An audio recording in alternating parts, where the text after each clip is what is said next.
বাংলাদেশ শিশু হাসপাতালে জরুরি বিভাগ। বেশিরভাগ শিশুরই একই ধরনের সমস্যা। জ্বরের তীব্রতা যেমন বেশি, তেমনি 2 সপ্তাহের বেশি সময় ধরে জ্বর থাকায় শিশুদের নিয়ে দুশ্চিন্তায় অভিভাবকরা। ডেঙ্গু, কোভিড সব টেস্টেই নেগেটিভ, কিন্তু তীব্র জ্বরের কারণ জানা নেই। আমার নাতি সে আজকে 15 দিন যাবত অসুস্থ।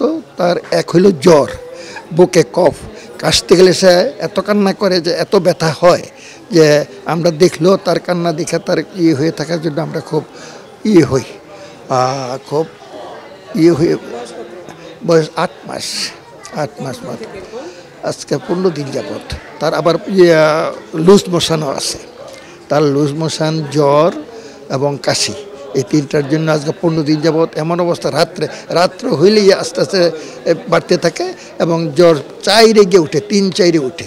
এই বয়সের বাচ্চা 4 উঠলে তখন একেবারে অবচেতনের মতন হয়ে থাকে। আর কাশ দিলে সে সহ্য করতে পারে না, বুকে ব্যথা হয়ে যায়। আর জ্বর, এখনও জ্বর আছে। এই জ্বর দিনের বেলায় একটু কমে, রাত্রে হইলে জ্বর বাড়তে থাকে। এরপরে লুজ মোশন, জ্বর আসে। আর জ্বর যখন আসে একদম কাঁপুনি দিয়ে জ্বর আসে, ওষুধ খাওয়াইলে কমে, 2-3 ঘন্টা পর সেম আবার জ্বর চলে আসে। জ্বরের সাথে নাক দিয়ে পানি পড়ে, শ্বাস করতে কষ্ট হয়, বুকের দুধ টাইনা খাইতে পারে না। সবার এক সিমটম, এক রোগ, কোনো ওষুধ কাজ করতেছে না, অ্যান্টিবায়োটিক না, অথচ বাচ্চাদের শরীরে হেভি ডোজের অ্যান্টিবায়োটিক কিন্তু যেতেছে, অথচ সেটা কাজ করতেছে না। কেন হইতেছে? ডাক্তাররাও সেটা বলতেছে না, ওনারা শুধু প্রেসক্রিপ্ট করে যেতেছে, ওষুধ দিচ্ছি কিন্তু কাজ হচ্ছে না। এবং সেটা 1 সপ্তাহ 2 সপ্তাহ না, 1 মাস ধরে একই অবস্থা। বাচ্চাদের জ্বর, কাশি, সবার এক অবস্থা।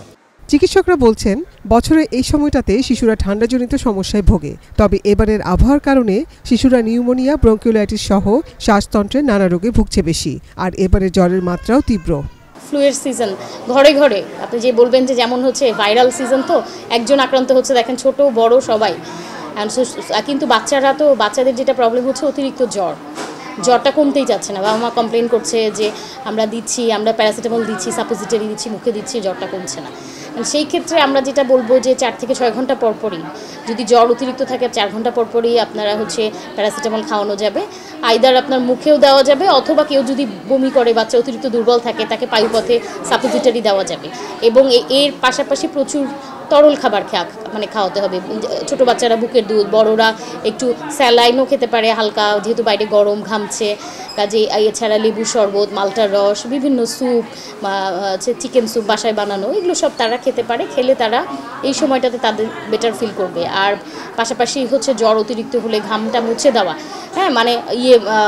সারা গা স্পঞ্জ করা, সেটা আমরা বলি যে একটু কুসুম কুসুম গরম পানিতে স্পঞ্জ করবে, রাতে যেন না ঘামে। ঠান্ডার মধ্যে আসলে বাচ্চাদের যেন, এই সময়টা বেশ গরমও পড়েছে, ফ্রিজের ঠান্ডা পানি তাদের জন্য ক্ষতিকর। ধুলাবালি, ঘরের মধ্যে এটা একটু পরিষ্কার পরিচ্ছন্ন থাকলে আশা করি বাচ্চারা সুস্থ থাকবে। শিশু ছাড়াও রাজধানীর বিভিন্ন হাসপাতালে বিভিন্ন বয়সী মানুষ তীব্র জ্বর নিয়ে ভর্তি হচ্ছেন। জ্বরের সাথে সারা শরীরে ও পেটে ব্যথার পাশাপাশি দুর্বলতার সমস্যা অন্যতম কারণ। জ্বর বেশ করেছিল, জ্বর, আমি কিছু খাইতে পারিনি, লইতে পারিনি, চলতে পারিনি, আমার একদম অবশ হয়ে যায়। জ্বরের তাপমাত্রা অনেক বেশি ছিল, ওষুধ খাওয়াচ্ছি তাও কমছিল না। পেটে ব্যথা, হার্টের সমস্যা, কয়েকটা সমস্যা। শিশু থেকে বৃদ্ধ সবার এ ধরনের তীব্র জ্বর ভিন্ন কোনো ভাইরাল সংক্রমণ কিনা তা পরীক্ষা নিরীক্ষা করে দেখা প্রয়োজন বলে মনে করছেন এই মেডিসিন বিশেষজ্ঞ। ঘরে ঘরে জ্বর, বিশেষ করে গত কয়েকদিন বা কয়েক সপ্তাহ ধরে এটা আমরা ফলো করতেছি। এবং আমাদের হাসপাতালে অ্যাডমিশনের অনেকগুলো রোগী, প্রায় 10 to 20% রোগী, জ্বরের রোগী যেটা আমরা দেখতেছি, এটা কিন্তু এরকম জ্বর নিয়ে আসতেছে। এই জ্বরের নির্দিষ্ট কোনো প্রকাশ নাই, জাস্ট ক্লাসিক্যাল একটা ভাইরাল ফিভার।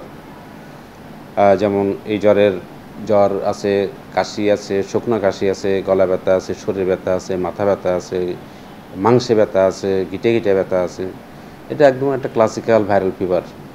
কিন্তু অন্যান্য ভাইরাল ফিভারের থেকে এটা একটু আলাদা মনে হচ্ছে এই কারণে, এটার টেম্পারেচার একটু বেশি রেঞ্জ আছে, যেমন 4-5 পর্যন্ত উঠতেছে। অন্যান্য ভাইরাসের ক্ষেত্রে আমরা দেখি যে 4 থেকে 5 দিন পর জ্বর কমে যায়, কিন্তু এই নতুন যে জ্বরটা, এটা দেখতেছি যে এটা 6 দিন 7 দিন পর্যন্ত, ইভেন কারো ক্ষেত্রে আরও বেশি পারসিস্ট করতেছে। কিন্তু এখানে ইন্টারেস্টিং জিনিস যেটা, আমরা যখন ব্লাড টেস্ট করতেছি তখন দেখতেছি যে এটা ক্লাসিক্যাল ভাইরাল ফিভারের মতো, যে তার টোটাল কাউন্ট নর্মাল আছে, কিন্তু আবার প্লেটলেট কাউন্ট কম আছে।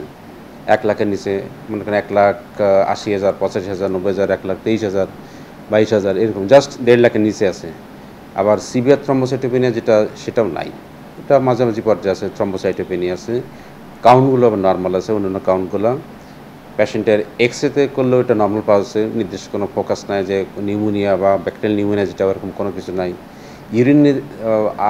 ইউরিন যখন টেস্ট করতেছি তখন কিন্তু ওরকম কোনো পার্সেন্টেজ পাওয়া যাচ্ছে না। সব কিছু মিলে মনে হচ্ছে একটা ভাইরাল ফিভার, কিন্তু এই ভাইরাসটা আমাদের কাছে কেন যেন একটা নতুন ভাইরাস মনে হচ্ছে, কারণ আমরা ভাইরাল ফিভার যতদূর দেখে আসছি এ পর্যন্ত সেগুলো থেকে একটু আলাদা, টেম্পারেচার একটু বেশি, ডিউরেশনটা বেশি, যার জন্য এটা আমাদের কাছে মনে হচ্ছে যে নতুন কোনো ভাইরাস হতে পারে। এটা নিয়ে আমাদের এখন চিন্তা করা উচিত, প্লাস এইটা কোনো পিসিআর করে এই ভাইরাসটাকে আইডেন্টিফাই করা যায় কিনা সেটা আমাদের জাতীয় পর্যায়ে এখন দেখার দরকার। Nazia Afrin, ATN news, Dhaka.